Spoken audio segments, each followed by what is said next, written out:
Kníh tlač. Mnohé staré texty sa kedysi odpisovali v kláštoroch. Odpisovali ich a dôležité stránky zároveň krásne ručne zdobili špeciálne školní mnísi. V jednej z takýchto rukopisných dielní pracoval Johann Gutenberg a napokon prišiel na to, ako odpisovanie kníh zrýchliť. Vynašiel kníh tlač.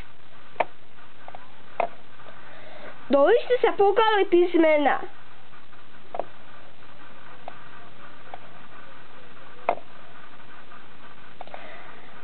Pákov sa otočilo zľava doprava.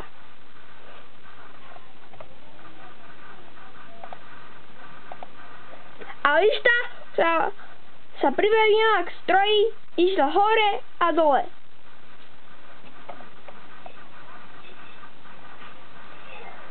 A tak sa spravilo viac vytlačkov za kratší čas.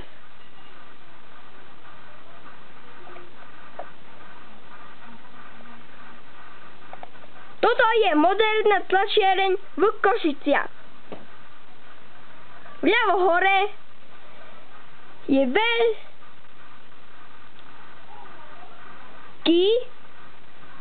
kruh papiera, ktorý váži až 500 gramov. Pravo dole sa skladajú a strihajú noviny. Pravo hore sa farbí. A vľavo dole je začiatok, ako to putuje. Ďakujem za pozornosť.